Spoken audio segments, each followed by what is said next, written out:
Hello ma'am. Jessica Namtibi Howdong Mathi Manam Nambi Thibai Kondo Miss Thokpagi Sem Sare ma'am. Jessica Nangdi Miss Thokpa Pakchadiye. Nangdine social media da thoga masin thiba lau khongba maitai bu sitharaga huntaraga ngangba duniyam thini na pakchaye. Sindu maktu ubadebe ma miss khandori panupa nupido wanda da si batare haiba nangi na mai jon thong ni kai ba khangde haiba nang na miss thokpo no bro nang na miss oira adi asu phajakra ba idi kari oira adi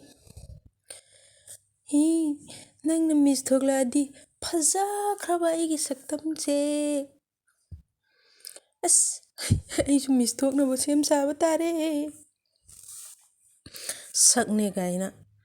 howdong manbi nang edi miss thokpo na burane hi nang gumba thibai ko na bu miss thokpo na bro namai ikai ba khangde namai do nangi dine kari na to ba sai khangbra as kari na tar sarak mai no khangde ba miss ne gaina ai miss thokse di mi gaina kay no makok marangda mangakta san thori gumba kay gumba khara sijillage ekta miss oi ba sani gaina khanjari ro nang miss oi ba sai bro na punji doi thoro ibima thibai kon nang gumba na miss kaina oi ba kaina miss kaina kai bu kai de nang mu kai da ba miss leite na punji nang na mai kai khangaroi saktu bada paksadre na saktu bada miss khanba misu wan thagre nang khanbidre duna mutung manau miss thokpagi sem sabiru anu ikai duna ta tokani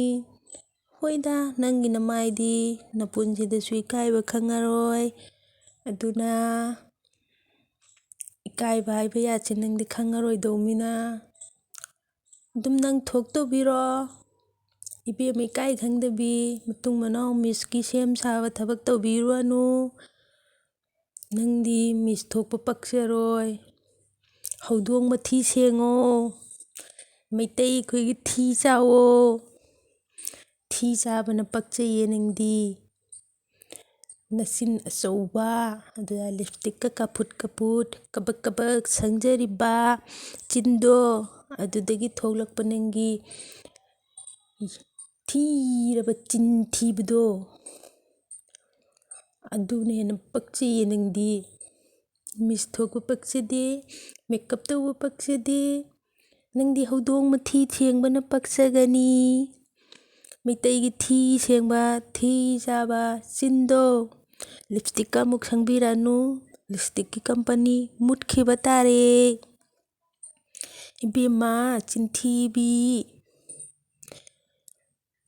ai miss manipur oidoini kaina khanjaramiba nangi wakhando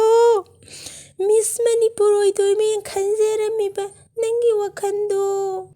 miss khuthok sidi aina khaluba matamda aina thigatluba matamda facebook ki miss oiramani nangdi social media any Facebook khangde YouTube khangde amma khangde social media ne bharadi nangi mai se utsaurage ai celebrity ni kaina khanjariba nangi wakhando nangi santhi hanba kokto ibima khanbiranu nangchi thoklakani khangbada ugani khanbada tinbi hore aisi ai mobile painingdre ai sininge bima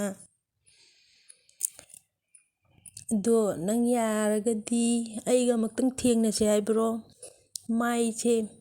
nangi mai che sida igi khupak se amtang di jaininge thani